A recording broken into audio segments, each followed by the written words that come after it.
Nós estamos aqui, saravana, hoje na energia de Exu Mirim, entidade essa ainda muito pouco compreendida, cultuada na maioria dos terreiros, porque a gente tenta sempre mistificar, dogmatizar, a gente tenta sempre complicar, né? Mas o plano espiritual é misericordioso e sempre nos oferece guardiões, protetores. E Exu Mirim, eu creio, respeito todos os entendimentos, mas ele está para nós, umbandista, para a esquerda, assim como Cosme e Damião, como o Oirê está para a direita, trabalhando lá nas zonas sombrias nossas. Então hoje é um dia de axé, pede aí com fé. Quando a gente fala de Exu Mirim, a gente tem que falar de Exu. Nos terreiros quem trabalha são as entidades, Pombogira, Exu, e a gente crê sim, Exu como orixá, como divindade, e aí a gente está falando de uma divindade. Esse Exu Mirim que nós estamos reverenciando, essa qualidade são as entidades que a gente vê nas linhas de esquerdas trabalhando e sempre trabalhando duro para descomplicar a nossa vida, para ajudar na nossa caminhada. Existe uma turma que acredita que eles não são espíritos que estiveram reencarnados, e sim são encantados. Nós respeitamos, mas eu acredito, e tem uma outra turma que já acredita, né, e que eles foram crianças de rua, crianças abandonadas, que sofreram, espíritos que foram bastante marginalizados quando estava encarnado e aí depois se propôs trabalhar. Tudo isso é possível. O plano espiritual é muito rico, a gente precisa entender que todas as possibilidades de colaboração para a nossa evolução, os orixás vão permitir, vão facilitar. Então, se para você, a entidade que vem e manifesta, ela é um encantado. O que é o encantado? Seres iluminados também, seres que vieram de outras esferas, seres que trazem ali uma ramificação, mas está te ajudando a voltar para a luz, para a sua caminhada. O que é um espírito que manifesta num terreiro, tentando ajudar as pessoas? É um espírito que já se encontrou num grau de luz e ele se propôs a fazer caridade dentro de um terreiro de umbanda, dentro de um espaço sagrado, para ajudar as pessoas. São espíritos em evolução.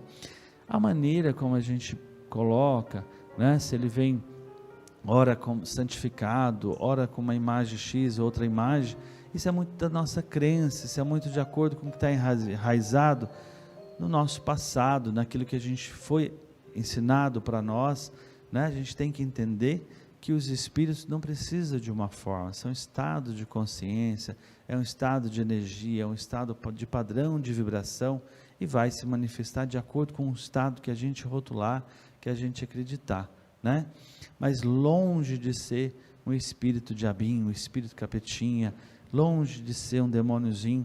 Primeiro que na Umbanda a gente não acredita em demônio, a gente não prega o demônio, a gente não acredita em pecado e não pecado, a gente acredita na verdade, na justiça divina e na justiça que você planta, né? E aí você vai colhendo.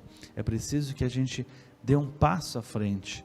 Essas entidades são entidades justiceiras? Não, são entidades que nos mostram a realidade, nos mostram o que nós estamos realmente fazendo. Por isso que a gente diz que Exu é também um espelho, que Exu, ele nos revela a nossa consciência. E todas as vezes que a gente foge do nosso caminho de evolução, eles vêm. E não é que eles passam uma rasteira, eles dão um start, opa, volta, né? E aí, quando você pede para Exu, quando você pede para Pombogira, as pessoas têm um erro de imaginar que ele castiga.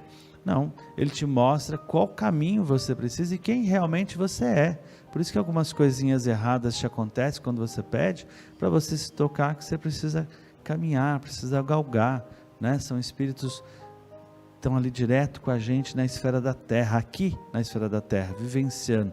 Por isso que a gente acredita e cultua que são espíritos sim que vivenciaram, que tiveram com a gente e que hoje está trabalhando dentro dos terreiros, junto com várias falanges, com todos os orixás, ora com Xangô, ora com Inhansã, para ajudar a gente na evolução. Mas é ainda uma entidade, verdade seja dita, muito pouco aceita por vários terreiros, né? Primeiro que as pessoas têm logo um preconceito, se o médium está com uma criança, não tem ali uma criança que está fazendo arte, peraltice, como pode ele ter um espírito de luz, né? Se ele está com determinada entidade que vem com um estereotipo, ali não tem um espírito de luz. Toda essa essa roupagem que é usada é para nos conectar, né? É para facilitar com que a gente se eleve, e a gente deve respeitar os padrões de vibrações e os padrões de energias. Ele se propõe a estar com a gente presente. Arara, minha querida. Olá pessoal, espero que todos estejam bem. E hoje a gente vai falar um pouquinho então de Exu Mirim. Hoje eu não vou trazer uma lenda, eu vou falar um pouquinho sobre o orixá, sobre a linha, tá bom? Por que é importante falar sobre isso? É porque a gente tem muita crença, muita coisa errônea sobre a linha dos Exus Mirins. A gente não tem muitos escritos que falem sobre ele e sobre a linha, e por isso dá margem para muitas interpretações. Por exemplo, falam que eles são espíritos de moleques de rua e eles às vezes são incorporados, né, como crianças mal educadas, encrenqueiras, e a gente tem um equívoco em relação a isso, e a gente precisa entender o significado dele para a gente realmente cultuar de uma forma correta. Na lenda da criação, os Exus Mirins, o Exu Mirim ele assumiu uma função e uma importância que eram antes desconhecidas. Eles têm a função de regredir todos os espíritos que atentam contra os princípios da vida e contra a paz e harmonia entre os seres. Olha que interessante. Então, sem ele, nada pode ser feito, né? Na criação, sem a sua concordância. Então, eles são... cada orixá, ele tá ligado com o estado da criação. Então, um é fé, o outro é a lei, o outro é amor e assim por diante. E nesses estados são indispensáveis cada um deles, e eles são insubstituíveis e imprescindíveis para a harmonia do todo, né? Então, a gente tem aí, né, cada estado da criação regido por um orixá. Quando a Umbanda ela iniciou aqui no plano material, a gente teve, né, logo no começo surgiram as linhas dos erês, né, dos espíritos infantis, bonzinhos, amáveis, dóceis, né? E aí depois, na sequência, a gente teve a aparição desses espíritos que seriam aí os mais duros, né? Mais encrenqueiros, que eles falavam de maneira mais grosseira e se apresentavam então como os Exus Mirins. E ele então, ele assumiu um arquétipo de um menino mau. E aí começou, né, onde teve os desarranjos aí de informação. Eles começaram a ser proibidos nos centros, então, porque eles foram tidos como espíritos que eram difíceis de ser doutrinados. E a gente tinha até o problema, né? A gente tem os dirigentes do centro, então se a gente tem um dirigente que também leva para esse lado, aí os outros médicos começam a seguir na mesma linha, então a gente teve também muito esse tipo de problema em relação a essa linha. Eles praticamente desapareceram por isso das incorporações da Umbanda, e porque achavam melhor não trabalhar com eles, porque eles eram difíceis de trabalhar, e aí tá uma característica humana, né, que a gente tenta negar ou controlar tudo que nos envergonha, e foi o que aconteceu com a linha dos Exus Mirins. Mas os Exus Mirins, muito pelo contrário, eles ajudam muito as pessoas, né? Quando eles estão incorporados, eles têm um poder fortíssimo e eles são totalmente adaptáveis, eles respeitam, né? Quando a gente realmente sabe trabalhar com eles, eles respeitam as regras, né? Da casa, do local.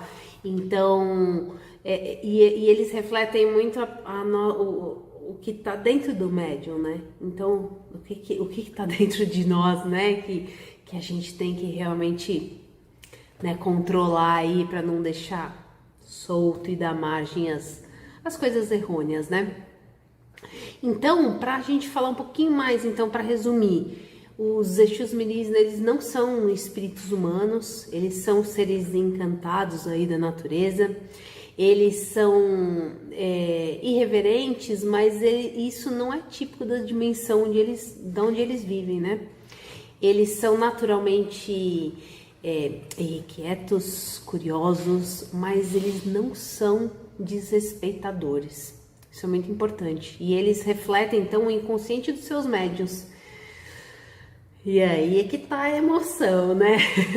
se eles estão bem doutrinados, então eles são capazes de dar um auxílio gigantesco para os frequentadores, né, dos centros de Umbanda. E é preciso então a gente entender toda essa força, né? Por onde que eles trabalham. E eles, por exemplo, eles não aprovam jamais ser evocados para qualquer coisa que seja de demanda negativa. Então né, é uma força de luz que está para nos ajudar. Então a gente precisa entender para cultuar certinho. Tá bom? Então espero que vocês tenham gostado aí das informações e até mais.